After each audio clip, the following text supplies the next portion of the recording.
que quando esses conflitos acontecem entre as gerações, a gente precisa olhar para a criança, porque às vezes a criança está sendo usada por uma questão que é anterior, que é o conflito entre a mãe e a filha, entre o pai e o filho, ou enfim, e a criança está lá sendo usada, jogada de um lado para o outro, e ela vai pagar muito caro, né, por isso. Então, se a gente realmente está discutindo sobre a educação, os hábitos, o ambiente dessa criança, que a gente olhe verdadeiramente para as crianças. E aí nós, enquanto adultos, vamos precisar cuidar das nossas emoções, dos nossos padrões imaturos, resolver conflitos anteriores que possam existir, sim, entre pais e filhos, e a chegada de um neto vai trazer isso à tona. Então é o momento de amadurecer, de nos tornarmos ainda mais adultos e resolvermos entre os adultos as questões dos adultos, nunca na frente da criança. Olá, bem-vindos, bem-vindas para mais um Depois que as Crianças Dormem. Hoje nós estávamos brincando aqui, o programa poderia ser pela temática dele, assim, de muitos contextos familiares depois que os netinhos dormem. Porque acaba que às vezes quem está no cuidado são os avós, né? Hoje a gente vai falar de um tema que eu acho que vai tocar profundamente muitas famílias e muitas pessoas nas famílias. Então hoje nós vamos, atendendo a pedidos, abordar os conflitos nas relações com os avós e as redes de apoio.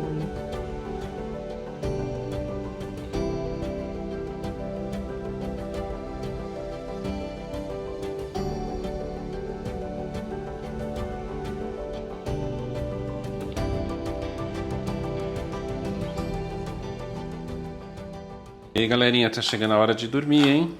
Adulto precisa ter conversa de adulto, né? Hora de criança dormir, de pai e mãe conversarem. Ó, beliscar mais uma vez aí só e... Uma lanterna que se apagou, a consciência que repousou. Hora de dormir, descansar, é hora. Hora de dormir, de sonhar. Agora Que amanhã vamos brincar. Pararapapá, põe o pijama, vai já pra cama. Tá muito quente. Você escovou o dente?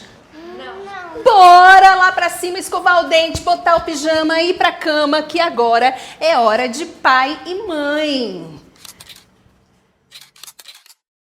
Nunca se falou tanto da necessidade das famílias terem redes de apoio para apoiar essas famílias na educação, no cuidado, no dia a dia, nas tarefas, na readaptação e os desafios que as crianças trazem, né? Nunca se falou tanto disso. Por outro lado, nunca foi tão difícil conquistar redes de apoio alinhados, organizados, equilibrados dentro daquele conjunto de valores que nós acreditamos, né? Como a gente vem conversando aqui, né, nos nossos jantares, depois que as crianças dormem, quando as crianças chegam, uma nova criança que chega, ela traz uma transformação para todo mundo, para toda a rede, para toda a família, a começar pela mãe, o pai. E essa transformação se estende aos avós, aos irmãos, aos tios, até aos amigos mesmo, porque o ritmo de vida, a rotina dessa família vai mudar radicalmente a partir desse momento. Além de toda a novidade, né, que essa criança traz, porque ela é o novo, né? Vai trazer novos valores, novas habilidades que a gente vai desenvolver na relação com essa criança, porque pode até ser o segundo, terceiro, quarto filho, é uma nova criança, é um novo ser que chega e traz com ele muitas mudanças e novidades. E nem sempre os adultos nessa rede, né, nós que somos transformados, estamos preparados para essas transformações, né? Estamos disponíveis, abertos para viver essas transformações. Porque quando um filho e uma filha se tornam pai e mãe, isso também muda radicalmente a relação com os pais. Né? E isso muda também a relação dos pais com os filhos, que se tornam pai e mãe. Então, é uma transformação profunda para todas as gerações que estão envolvidas na chegada dessa criança. E é preciso que todo mundo se prepare para isso. Eu fico imaginando, que eu não faço ideia, porque ainda falta um tempo, né, para acontecer isso com a gente. Assim eu espero. Mas deve ser maravilhoso se tornar avô e avó. Eu acredito que sim, é uma outra fase da vida. Isso a gente trabalha muito com a biografia ali dentro da antroposofia, né? E o setênio ali próximo dos 50, a partir dos 56 anos, é essa fase do avô e da avó. É a fase mais intuitiva, é a fase onde o outro vem primeiro do que o eu, né? Assim, acolhimento, é também a fase da sabedoria, aquela fase onde os meus valores, as minhas convicções, né, elas estão mais seguras, mais amadurecidas. Deve ser uma fase, envelhecer assim, deve ser muito, muito especial. Essa fase, ela acontece dessa forma quando a gente também se preparou para a chegada desse momento na vida, né? Porque a sabedoria, ela é uma conquista também de uma vida vivida com sentido. E aí, quando chega esse momento de viver a chegada de um neto ou de uma neta, você já não tem mais aquela responsabilidade com a educação, né, com o sustento daquela criança, como teve com os filhos. Então, você consegue curtir, eu imagino, de uma forma um pouco mais leve, né?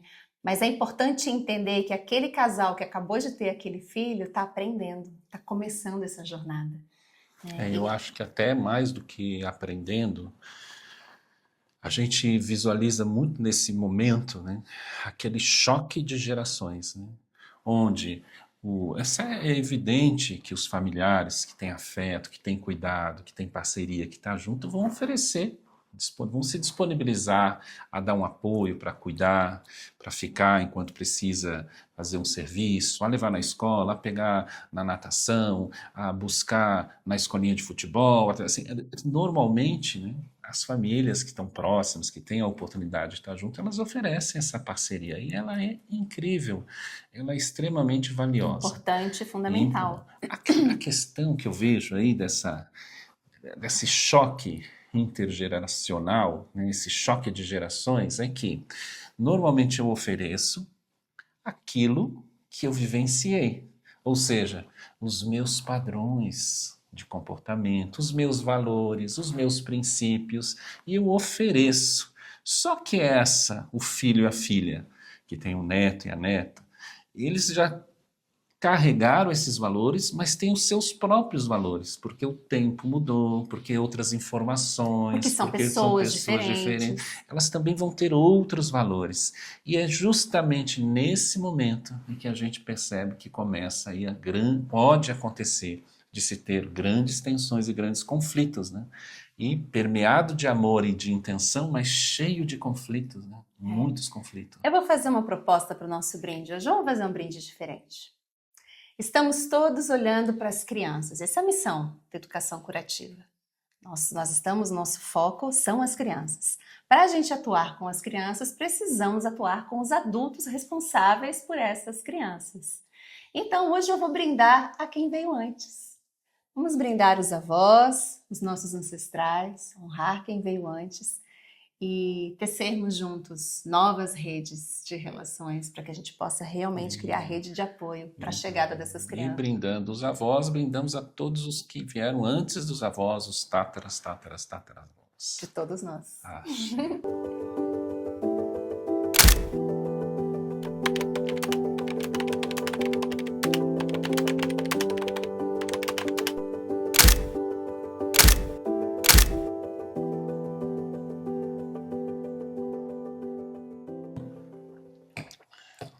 E eu já vou convidar você para uma reflexão. Você já teve uma situação onde o apoio da família, dos avós, foi muito significativo e foi extremamente importante e trouxe leveza para um contexto, às vezes, de necessidade da família? E você já teve também situação onde ter que recorrer aos avós para um apoio em alguma das atividades, o acolhimento, ou estar com as crianças em um certo momento, trouxe conflito e tensão? Como que é a sua experiência? Compartilha com a gente. Eu estava te escutando, falando com vocês, e estava relembrando a minha experiência também, né? Em primeiro lugar, com a chegada da minha primeira filha, que foi no meu primeiro casamento. Sabia acontecer uma coisa inusitada? Porque eu não tinha uma relação muito íntima, muito próxima com a minha sogra. né, que era a avó da Letícia, até a Letícia nascer. Quando a Letícia nasceu, nós nos unimos de uma forma que foi tão bonita e tão poderosa, que nós temos laços de afeto, assim, de amor muito verdadeiro, e eu sou profundamente grata a ela até hoje. Você vê, né? Já fazem 15 anos que eu me mudei, me divorciei, né? Agora, né, nesse momento, Letícia vai passar férias lá no sul, ela fica na casa da avó, a avó já está bem idosa e eu confio plenamente nela. Então a chegada, olha a mudança que a criança traz. A chegada da Letícia fez com que nós duas nos uníssemos. Porque eu estava lá sozinha, não tinha nenhum familiar na cidade. O meu, então, companheiro, pai da Letícia, não era presente, não participava das rotinas, de nada. Então, eu era casada, mas vivia, de certa forma, uma maternidade solo. E eu estava fazendo mestrado e trabalhando e tinha um bebê, e era o meu primeiro bebê, né? Minha primeira filha. Então, a avó paterna da Letícia foi minha grande rede de apoio.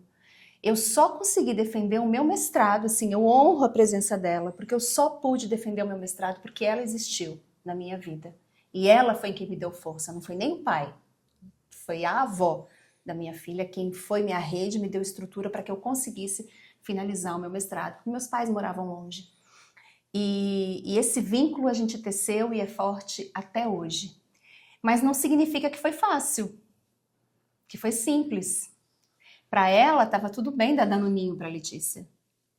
Para ela estava tudo bem dar Coca-Cola para Letícia, porque eles tinham esse hábito. Para mim não. Então eu precisei tecer essa relação e era eu com eles, com a avó e com o vô, porque o pai não participava disso.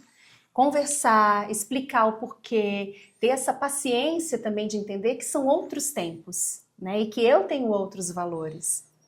Entender até cientificamente mesmo por que era importante ela não tomar Danoninho até determinada idade, que era o que eu queria, não tomar refrigerante. Se eles deram escondido ou não enquanto eu não estava lá, eu não sei. Mas o fato é que até hoje a Letícia não toma refrigerante. Né? Ela não adquiriu esse hábito, porque a gente foi construindo junto. Então, em muitos momentos eles me olharam com cara feia, eles achavam ruim. Eu não tive também problema nenhum em, às vezes, parecer ser a mãe chata, a nora chata que não quer que dê refrigerante. É nosso hábito tomar refrigerante. Mas era meu papel ali como mãe, esses são os meus valores, eu não quero essa alimentação para minha filha, por isso, isso e isso. A consequência do refrigerante hoje é essa, essa e essa. E quem é responsável por ela sou eu. Então, por favor. E algumas outras coisas que eu considerava negociáveis, eu negociava. Na minha casa era diferente, mas na casa da avó era assim. E tá tudo bem, porque era a casa da avó. Na minha casa, não. Então, a gente também saber aquilo que é negociável e o que não é negociável nessa relação com os avós, né? Me veio agora essa memória primeira, né, da chegada da Letícia com essa avó, porque é uma experiência inusitada e talvez não muito comum, né? Porque às vezes a chegada da criança traz o conflito. Nessa minha experiência, a chegada da criança, houve conflitos, mas nos uniu. Sim. A criança uniu os laços entre nós. Eu acho que a diferença que pode gerar entre a união, a tensão e o conflito é algo que a gente poderia chamar entre cuidado e interferência. Uhum. Porque uma questão a gente poderia falar até para os avós que estão aí, que nos assistem também. É evidente que o nosso colocar-se à disposição para ajudar, para colaborar, mas também manifestar os nossos valores, porque muitas vezes também avós viveram muitos traumas e muitas situações, né? Esse é um choque de valores mesmo. Um modo de como se colocava limite na criança, um modo como se conquistava a obediência da criança, a relação de impor sobre o medo, sobre a submissão. Nós falamos bastante isso em outra edição, né? E muitos desses avós até querem fazer, se colocam na disposição de fazer diferente daquilo que vivenciaram, que já é um processo curativo. Eu vivenciei isso, não quero promover isso, não quis para os meus filhos e não quero para os meus netos, menos ainda, porque tenho menos compromisso ainda com esse limite do dia a dia. Muito dessa disposição de querer fazer diferente pode cair na permissividade. E aqui, Para o nosso contexto agora, o que a gente pode olhar nessa relação de cuidado e interferência? Muitas famílias, elas precisam de apoio para o cuidado no dia a dia, para ajudar naquelas coisas, inclusive cotidianas, né? Que interfere na alimentação, no banho, na presença, no estar junto, no pegar na escola, no buscar. São atividades cotidianas. Esse cuidado traz muita leveza para muitas famílias, porque a mãe está angustiada porque está no trabalho, porque tem uma reunião, o pai às vezes não está presente, viajou, precisou também trabalhar, voltar, e as crianças estão ali contando com essa rede de apoio. Esse é o cuidado. Mas quando eu quero impor os meus valores num novo núcleo familiar que está trazendo essa criança e está responsável por essa criança e com muito afeto e com muita dedicação está tentando construir o conjunto de valores daquele novo núcleo familiar. Se eu quero impor, eu acabo fazendo uma interferência, né? Interferindo nos princípios daquele núcleo familiar. Né? E aí que é o grande desafio dos avós, né? Que é você se colocar numa outra relação. Você vai precisar se reposicionar com relação ao seu filho, à sua filha, seu genro e sua nora. Porque eles deixaram de ter somente o papel de filhos, e é natural quando nós somos pais, né, que a gente quer passar uma vida educando, orientando. Você é a referência, você é o adulto da relação. Né? Mais uma vez eu trago a Hannah Arendt aqui para pensar com a gente, que eu já trouxe ela em um outro episódio também. Essa relação entre o velho e o novo, ela chama nesses termos mesmo, nesse conceito de natalidade, que é a criança que chega, que traz as revoluções, traz as transformações para todo o entorno, porque ela é o novo. Então a criança é o novo, os pais são o velho, com relação à criança. Aí os pais, que são o velho com relação à criança, são o novo com relação aos avós, que são o velho com relação aos pais e à criança. Então tem toda uma intergeracionalidade acontecendo, né? E esses avós, que agora se tornaram avós, vão precisar também se reposicionar com relação aos pais, porque agora os pais estão numa relação delicada, porque são o velho com relação à criança e são o novo com relação aos próprios pais. Então fica nessa entre gerações, né? Então você vai precisar olhar também para o seu filho ou para sua filha como filho, como filha, né? Que vai precisar de cuidados, de apoio, de uma outra forma agora. Mas eles são o adulto da relação em relação à criança. E os avós vão precisar respeitar essa forma de educar dos filhos. Sim. E que vai ser diferente, porque é uma nova geração, é uma nova forma de educar. E a gente vai aprender a fazer isso acertando e errando. Às vezes a gente vai fazer melhor do que os nossos pais fizeram em algumas questões, e às vezes a gente vai fazer pior do que os nossos pais fizeram, né? Porque somos novas pessoas. O risco aí que eu vejo eu sou avô, você é minha filha e tem o meu neto. Eu vou cuidar do meu neto, não como o avô cuida do neto, mas como um pai quer dizer para a filha o que ela tem que fazer até hoje, né? Então eu digo para você, não é assim, não é assim, isso não é assim que se faz. Isso quando vem, vai relacionar, vai criar, né, um ambiente onde, se não tiver um diálogo entre essas gerações, né, um diálogo, porque nós sabemos que a relação é amorosa, as intenções são as melhores. Mas é o diálogo intergeracional que vai evitar, nessa situação, criar essas tensões e esses conflitos, onde nós vamos poder acordar. Ok, pai, ok, mãe, esses são os valores com os quais vocês me criaram meus irmãos, né, nos criaram. Agora, eu tenho outros valores. E vocês são os avós. E como a gente equilibra isso?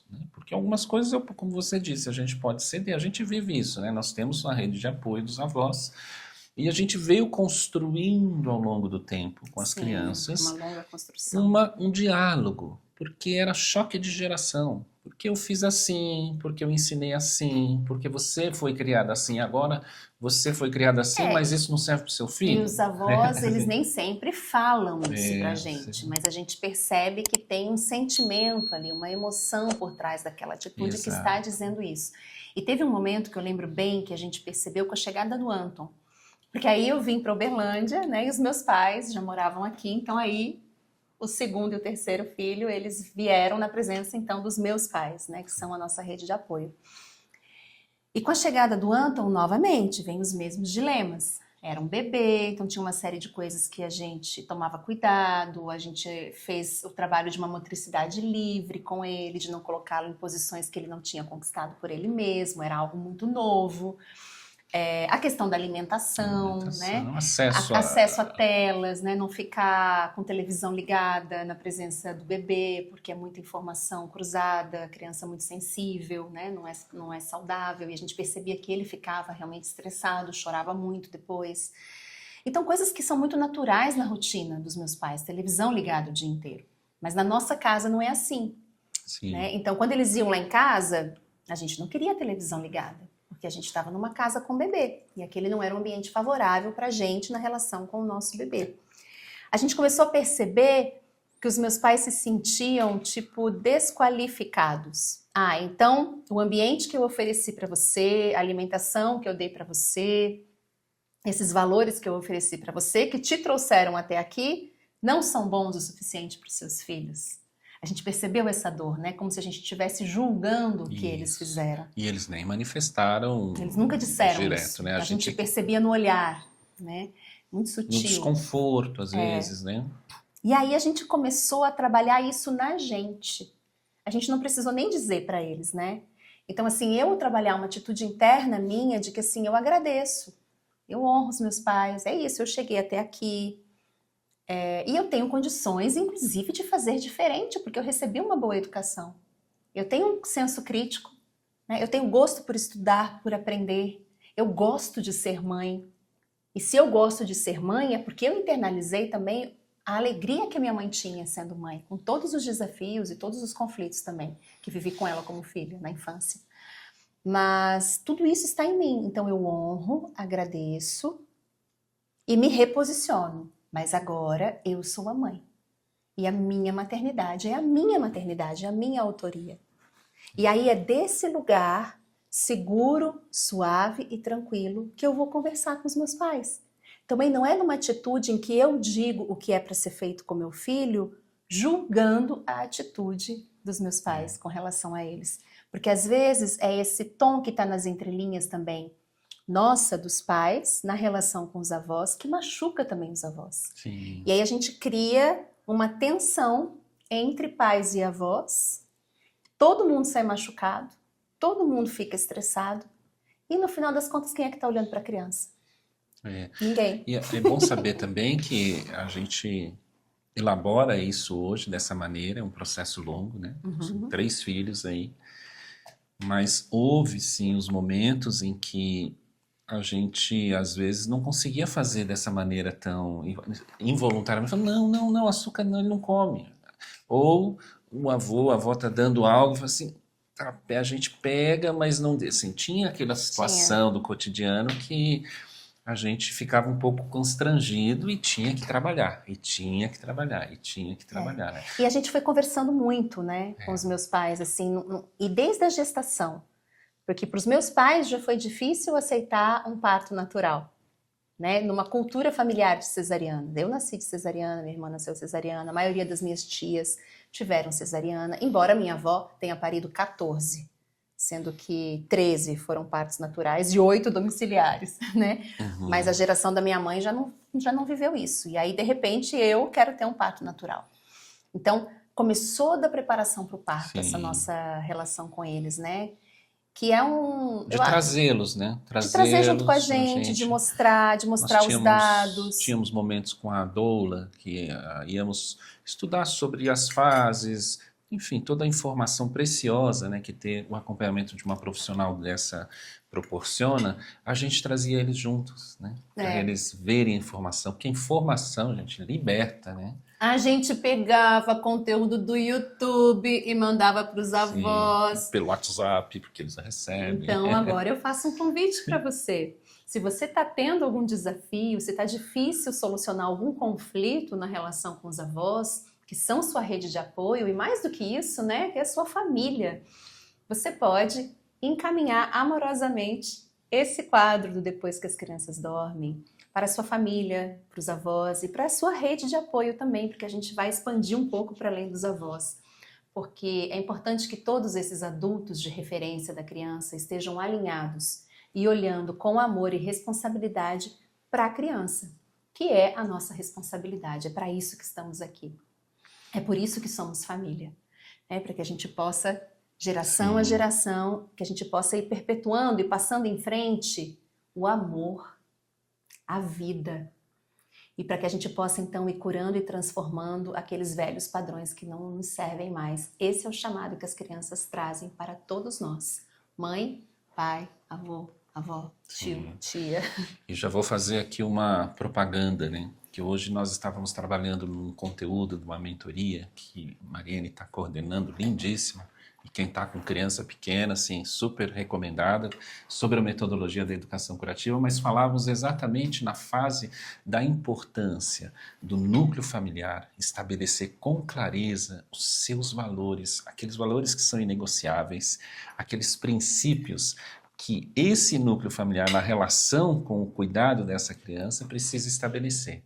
E dizíamos também que esses valores, quanto uma árvore de valores, né, ele se constrói parte daquilo que é a nossa herança, porque herdamos dos nossos antepassados, né? Dos pais, dos avós, aqueles princípios que nós carregamos em nós, porque está assim impregnado no nosso modo de existir, de estar no mundo, de ver e reconhecer. Por meio da educação que nós recebemos. E um outro momento é aquele momento onde eu olho em torno, vejo essa criança, me alimento e me atualizo daquilo que esse tempo está refletindo e construo outros valores, né? Então, para a gente, a clareza também do casal, da família, ter preciso esse conjunto de valores, ajuda muito a ter esse diálogo com as nossas gerações anteriores, para ficar claro, assim, é excelente, eu agradeço, honro o que recebi, mas os nossos valores agora,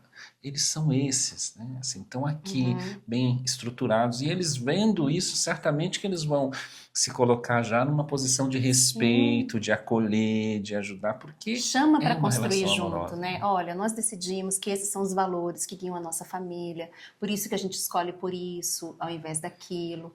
Sabe? É de uma forma bem amorosa e educativa Sempre, mesmo. né? E trazendo junto. Como que a gente pode construir isso? Como que a gente pode pensar nos momentos em que as crianças estão com os avós a partir desses valores? Vai ser de um jeito diferente do que é com os pais. Não tem problema. E deve ser diferente, porque avô e avó são avô e avó, pai e mãe são pai e mãe. Mas a base dessas relações são esses valores em comum. E muitas vezes até os avós podem refletir sobre isso e trazer também quais são os valores importantes deles, né, para eles, que eles gostariam também de compartilhar com esses filhos que agora são pais. Sim. E assim a gente vai fortalecendo as nossas raízes. Olha que imagem bonita. Porque agora a gente está, né, florescendo, frutificando, entregando novos seres para o mundo. E a gente precisa ter as nossas raízes profundas e bem ancoradas na terra e se nutrindo da terra, que são esses nossos antepassados, para que a gente dê conta de passar pelas intempéries. Olha que imagem forte, né? Essa árvore, essa nova árvore, que é essa nova família, vai passar por tempestades, tufões, trovões, sabe-se lá. São muitas, né, as adversidades da vida. Mas quando a gente tem raízes profundas, bem ancoradas e bem nutridas, essa árvore ela consegue dançar com as tempestades, sem se romper, sem cair. E você disse bem, né, a importância da gente estar olhando para a criança, porque quando esses valores não estão muito bem claros, quando o diálogo entre essas gerações não se dá de maneira harmoniosa, a criança acaba virando um território de conflito. E né? de disputa e de de poder. disputa de poder. Então, o que pode para um não pode para outro. O corpo da criança vira esse território de disputa para onde convergem diferentes intenções, às vezes até de querer comunicar para o outro, mas através do corpo da criança. Isso gera, primeiro, muito sofrimento. Depois, confusão. A criança ela não entende muita clareza quais são os princípios e aquilo que organiza ela, quais são os contornos, os limites, porque a criança precisa ver o bom, o belo e o verdadeiro. A criança também, ela fica com dúvidas sobre a questão da autoridade, né? Aquela autoridade amorosa que a gente colocou muito bem aqui, né? A criança, enfim, uma série de consequências emocionais, psíquicas, mentais, a que a criança vai, sendo esse território de disputa, vai trazer muita confusão e pode trazer até desvitalização, problema, a criança manifesta doenças, né? Problema de saúde, Problemas né? de comportamento. De comportamento. Então, esse é um ponto importante para a gente atentar. Que quando esses conflitos acontecem entre as gerações, a gente precisa olhar para a criança, porque às vezes a criança está sendo usada por uma questão que é anterior, que é o conflito entre a mãe e a filha, entre o pai e o filho, ou enfim, e a criança está lá sendo usada, jogada de um lado para o outro, e ela vai pagar muito caro, né, por isso. Então, se a gente realmente está discutindo sobre a educação, os hábitos, o ambiente dessa criança, que a gente olhe verdadeiramente para as crianças. E aí nós, enquanto adultos, vamos precisar cuidar das nossas emoções, dos nossos padrões imaturos, resolver conflitos anteriores que possam existir, sim, entre pais e filhos, e a chegada de um neto vai trazer isso à tona. Então é o momento de amadurecer, de nos tornarmos ainda mais adultos e resolvermos entre os adultos as questões dos adultos, nunca na frente da criança. Nenhuma pessoa, ninguém, pode ser a pessoa mais próxima da rede de apoio, tem o direito de tirar a autoridade de um pai e de uma mãe na frente de uma criança. Jamais. Porque a autoridade máxima na vida de uma criança é o pai e é a mãe. Mesmo que você perceba que essa atitude está equivocada.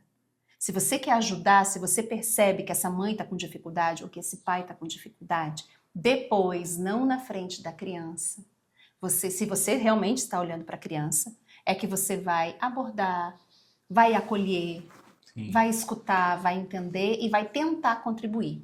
Não na frente da criança, nunca tirando a autoridade do pai e da mãe. Então a gente já pode até consultar aqui, para vocês também, porque isso é importante o que foi dito aqui. Você pai, você mãe, você tem clareza de que você é a autoridade principal, né, na referência do seu filho? Você se posiciona nesse lugar com clareza, com discernimento, com a autoridade que se espera, cuidadosa e amorosa? Porque isso é muito importante. Porque se a gente, muitos pais, muitas mães também não conseguem se colocar assim, vão terceirizando para uma ideia do que seria uma rede, o que seria uma rede de apoio, vira uma rede de sustentação daquilo que eu não estou dando conta somente. E isso é importante para a gente. A rede de apoio é uma, como já dissemos, é uma complementação. Né? É uma complementação para ajudar essa dinâmica da família. É difícil mesmo, o ritmo mudou, a vida mudou, a criança precisa reinventar a vida, altera a vida de todo mundo.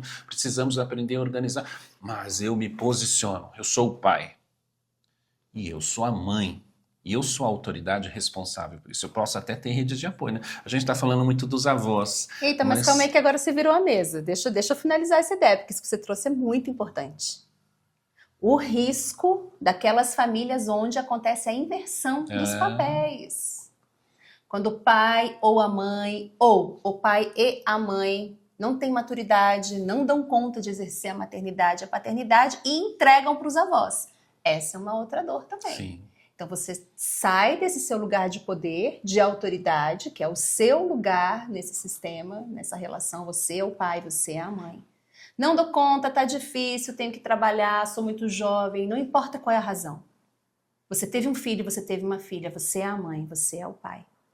E aí você sai de cena e entrega para os avós exercerem o papel de pai e mãe. Esse não é o papel dos avós. Isso também é muito pesado para os avós. Porque também vai com o contorno de que são cuidadores e acabam tendo que assumir a responsabilidade do que é o papel do pai e da mãe. Isso fica muito confuso para a criança também, tem uma série de implicações.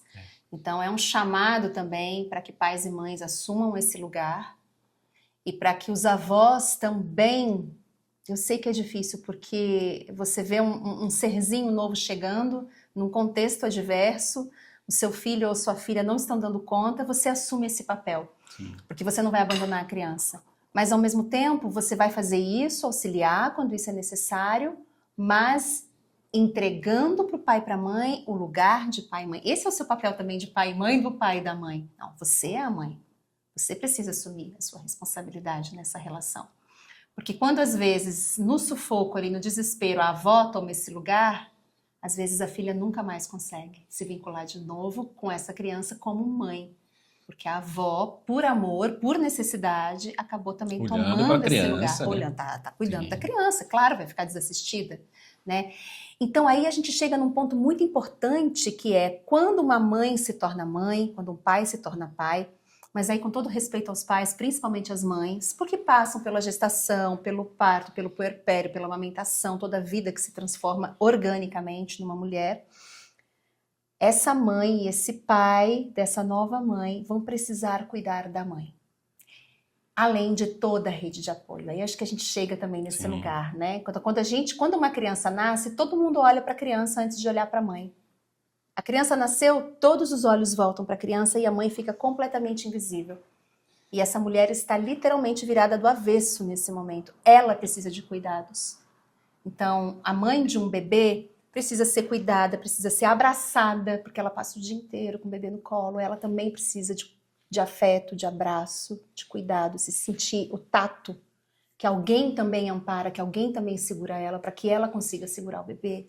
Precisa de comida, precisa se alimentar, precisa de alguém apoiando para que ela se alimente bem, precisa de alguém que ajude a limpar a casa, que ajude a lavar a louça, que ajude a lavar a roupa do bebê, né? Que fique com o bebê enquanto ela precisa tomar um banho ou algo assim. E não porque eu vou lá, faço uma visita, ai que fofinho, dá trabalho ainda para a mãe recém-parida e vai embora, né?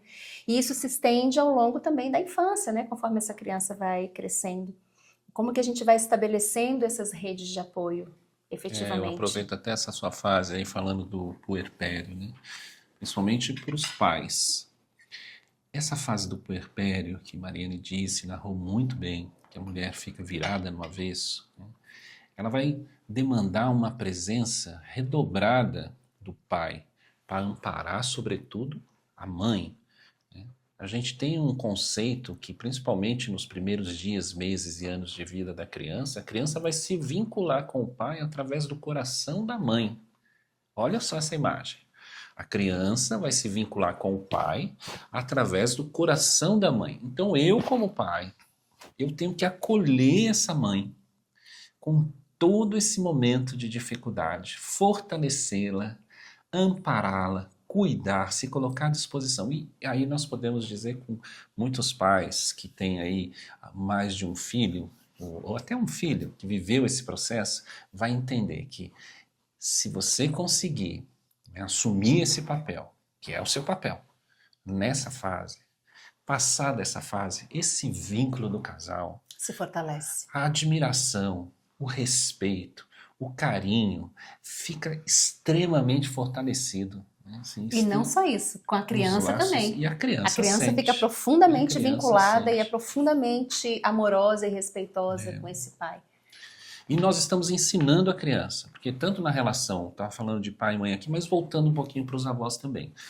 Se a gente tem esse conflito que não está muito claro, que os avós e os filhos, que são os pais dos netos aí, estão em conflito, estão em tensão.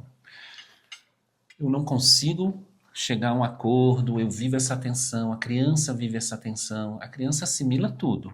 Nós estamos implementando para essa criança a dificuldade de vivermos com a divergência e com o diferente. Ao contrário, se eu consigo estabelecer um diálogo, se eu consigo trazer com clareza o meu posicionamento, respeitar, me colocar à disposição do outro, Escutar verdadeiramente o outro. escutar verdadeiramente, eu estou ensinando para essa criança como se vive num mundo de divergências, que é o que a gente mais precisa hoje, né?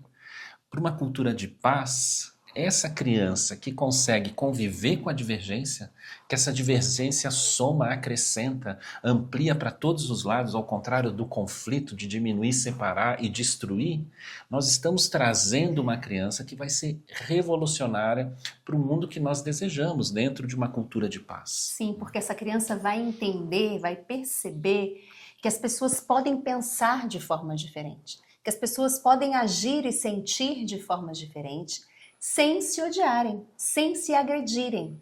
Porque a criança, ela lê a nossa atitude, né? O nosso gesto. Então, quando ela percebe que minha mãe pensa diferente do meu pai, que minha avó pensa diferente da minha mãe, que as pessoas que gostam de mim, que eu amo, meu padrinho, minha madrinha, meu tio, minha tia, os amigos, enfim, nesse núcleo né, que pertence a esse círculo de relações da família, pensam de forma diferente, mas se amam e se entendem, e tá tudo bem pensar e se diferente. respeitam, né? Por quê? Porque eu sou diferente, inclusive do meu pai e da minha mãe. Aí, se os meus pais sabem lidar com a diferença na relação com os meus avós, com os meus tios, com os meus padrinhos, com os amigos, com toda essa rede de relações, meus pais têm maturidade para lidar com isso, então eu estou segura e tranquila para ser quem eu sou. Eu não tenho que agradar meu pai e minha mãe. Porque se eu for diferente deles, eles não vão deixar de me amar, eles não vão me agredir por conta disso. E a gente não ensina isso com discurso, com palavras. A gente ensina isso com os gestos, da forma como a gente se relaciona. E encontrar essa medida justa, né? Entre eu não abrir mão do meu poder pessoal e do meu lugar, do meu posicionamento de autoridade nessa relação, mas também não ser agressivo e violento com o outro que pensa e faz diferente de mim. Essa convivência com a divergência, né, com o diverso, com o diferente, ela foi a chave para a gente. Né? Essa foi a chave para a gente, porque os meninos, aos poucos, Letícia e depois os meninos foram entendendo, lá no vovô e na vovó é diferente, né? O vovô, porque o vovô é de uma geração que ele deixa a TV ligada, o rádio ao mesmo tempo, né? Ele tem várias informações, escuta o rádio, está ouvindo o jogo e vendo. Ele tem os hábitos dele, enquanto está cozinhando, está ouvindo o rádio e vendo a TV, tudo junto ao mesmo tempo agora. E eles entenderam que lá é um hábito do vovô, o vovô é assim. Nós aqui em casa não somos assim. Eles começaram a ter a condição de estar nesses dois ambientes, identificando a diferença. E até percebendo onde eles se sentem melhor. E se posicionando, né? Às vezes, né? Assim, vovô, dá para desligar um pouco a TV que você não está assistindo, a gente pode desligar? Tá muito barulho. Eles também se posicionam. Exato. E prontamente, com muita amorosidade, eles conseguem, né? Porque eles dobram tudo, né? Que aí tem muito amor envolvido, tem muito respeito. É então, bonito isso, né? Quando as crianças, né, vão crescendo, e aí quando estão claros os valores para elas, que elas estão internalizando, e elas veem os pais agindo com os avós de forma amorosa, então elas também são amorosas com os avós, mesmo quando elas não concordam. Agora eles já estão no momento, né, em que os avós estão mais idosos e que às vezes precisam de alguns cuidados. E eles acabam, na presença deles com os avós, acabam trazendo esse cuidado. Sim, também. Lembrando de uma coisa que esqueceu. Né? Eles meio que cuidam, o papel deles não é cuidar dos avós, mas eles têm esse gesto de cuidado afetivo, porque eles receberam isso, recebem isso dos avós. E percebem que a nossa atitude com os avós também é essa. A gente entende que eles são diferentes, a gente respeita as diferenças, dando os limites necessários quando necessário, né? Dados os nossos valores, né? Aqui na nossa casa é diferente. Não vai ter televisão para assistir o dia inteiro quando vier aqui. Então, meu pai também dá conta de ficar aqui o tempo que ele dá conta de ficar sem televisão, por exemplo. E tá tudo certo, né? E eu entendo que dá o tempo dele e ele quer ir embora, e tudo bem. E quando tem jogo do Grêmio, aí ele liga no celular para assistir o jogo do Grêmio, porque não pode perder, mesmo que esteja aqui onde estiver, né? Agora eu penso que para a gente ir se encaminhando para o final desse jantar, a gente pode expandir um pouco essa noção de rede de apoio dos avós, desse núcleo familiar, para toda uma rede que a gente vai criando e vai estabelecendo, né?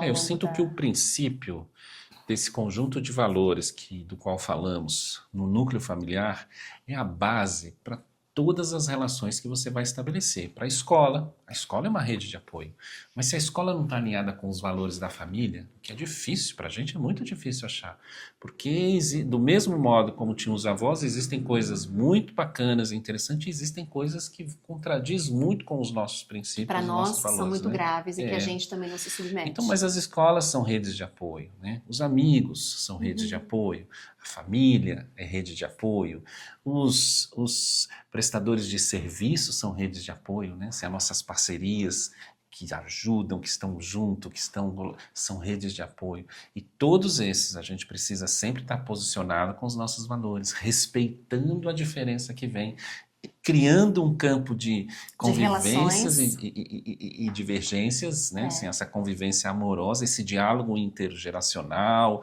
intersetorial, a gente vai ter que conversar, ajustar e tentar trazer, né, fortalecer essa rede o tempo todo, porque A gente precisa nutrir, né? a gente precisa Porque às o vezes tempo também todo, né? muitas famílias falam, ai, não tenho rede de apoio, ai, a minha rede de apoio, porque a rede de apoio ela não se faz assim, ó. A gente precisa construir, a gente precisa criar. E a gente constrói como? Nas nossas relações. Então, os amigos mais próximos que estão mais afinados com os nossos valores, com os nossos hábitos, né?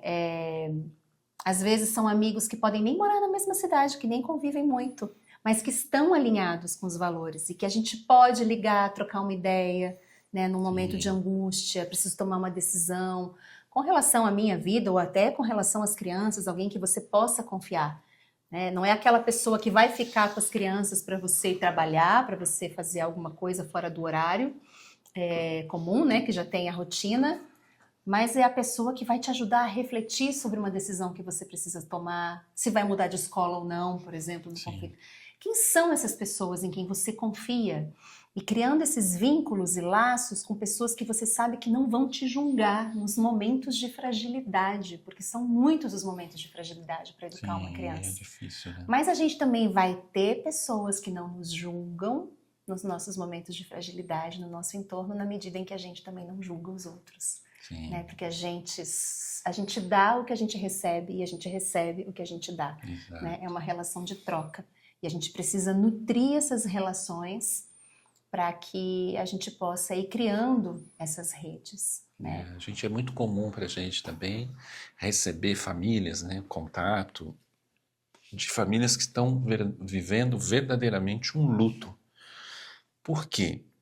Ou porque não tem as redes familiares próximas, né, assim, os avós não estão perto e não podem contar, portanto, com essa rede sanguínea, né, de apoio. Não tem rede de apoio também na proximidade, não consegue encontrar uma escola que seja adequada, não consegue encontrar um grupo de pessoas que compartilham dos mesmos princípios, dos mesmos valores, e ela vai vivendo esse luto de solidão, né? É um luto de você não conseguir pertencer a um grupo, de não se E integrar, você vai achando de até que você é que é o problema, né? e é uma Porque dor você... profunda, né? Uma dor profunda que muitas famílias vivem e que isso impacta diretamente na qualidade do bem-estar e do desenvolvimento da criança, né? Porque se essa rede está enfraquecida, essa base, né, essa autoridade, esse cuidado primeiro está enfraquecido, a criança vivencia isso. Porque às vezes acontece, né, Fernando, de que com a chegada da criança, mudam as redes, mudam os relacionamentos. Porque você vai começar a perceber que aquela vida que você vivia antes já não é mais compatível com a educação dessa criança e com os valores. Se você está fazendo um caminho de consciência, com os valores que você busca imprimir na educação. E às vezes você vai avaliar, tem esse luto também, que você vai se distanciar de algumas pessoas que até então eram próximas. Exatamente isso. Então, às vezes, é preciso viver isso, se distanciar de algumas pessoas para que novas pessoas mais alinhadas com essa nova pessoa que você está se tornando, na maternidade, na paternidade, possam chegar. E aí você vai ter que buscar, às vezes, em novos círculos, né?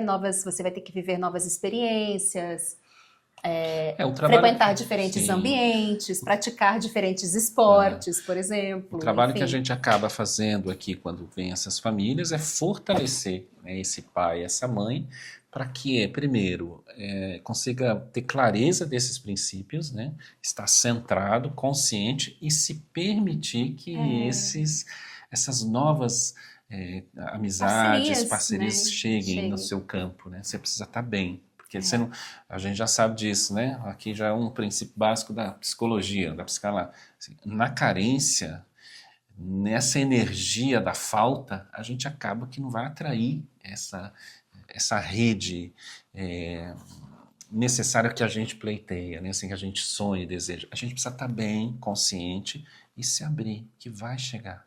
Né? E essa jornada, ela não precisa ser solitária. Não. Né? E pode ser leve. Pode. Mas para que as pessoas que cheguem também sejam as pessoas certas. Sim. Porque às vezes, no medo da solidão, você acaba aceitando qualquer amizade, Exatamente. qualquer suposta rede de apoio. E às vezes você não percebe que aquela pessoa que está ali do seu lado não é necessariamente uma rede de apoio. Ela pode estar tirando o teu poder pessoal, tirando a tua autoridade, te deixando mais susceptível, mais vulnerável, mais insegura. Exato. Então é muito importante a gente olhar para isso também, E colocando os limites adequados e fazendo essas mudanças, né, de relacionamentos e vivendo esses lutos. Porque é muita vida que chega com cada criança que chega, e para dar espaço para essa vida toda que chega, algumas partes de nós vão precisar A gente morrer. às vezes tem essa sensação, tinha, né, ao longo do tempo, que é uma sensação um pouco de solidão, né? Solidão porque os valores são muito diferentes, porque a gente não se encaixa ali, porque aquilo não faz sentido pra gente. Mas depois a gente foi entendendo que não era só solidão, era autonomia. É a capacidade de você reconhecer seus valores, seu princípio, ser autônomo, né, de vivenciar e implementar junto E fazer escolhas com responsabilidade os seus e dar filhos, conta das né? consequências Das também, né? consequências. Isso é autonomia. Senão a gente fica só na dor daquilo que não tem. Na verdade, é a força de ter, e que em algum momento isso pode ser uma rede pequena que vai crescendo, né? Aos poucos, com todo cuidado e carinho. Isso tudo que a gente está conversando até agora, com relação aos desafios e aos conflitos nas redes de apoio, na relação com os avós, faz sentido para você? Está nutrindo você? Está te trazendo reflexões importantes que contribuem com a sua família, com o seu processo? Se a sua resposta for sim, compartilha esse conteúdo. Curte, se inscreve no nosso canal, ativa o sininho para receber cada novo episódio que a gente coloca no ar.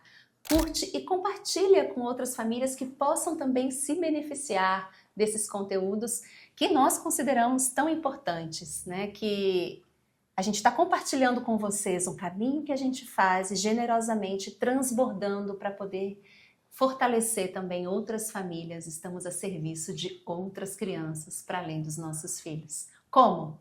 Por meio dos adultos, fortalecendo e empoderando os adultos, para que as crianças possam ser quem elas vieram ser.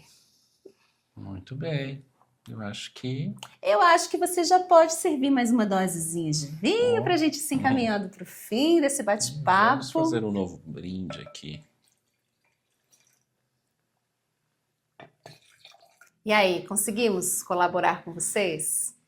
Se vocês têm novos conteúdos também, necessidades aí, querem que a gente converse, tome um vinho, bata um papo aqui, apresenta pra gente, escreve aqui nos comentários, que a gente vai ter um grande prazer de trazer para essa mesa, para o nosso momento, e poder contribuir. Normalmente, quando esses pedidos vêm de vocês que estão acompanhando aqui o Instituto de Educação Curativa, isso é muito inspirador para a gente, né? Porque a gente também olha para algo e fala, olha, não estávamos pensando nisso, né? Quanta coisa importante tem nisso.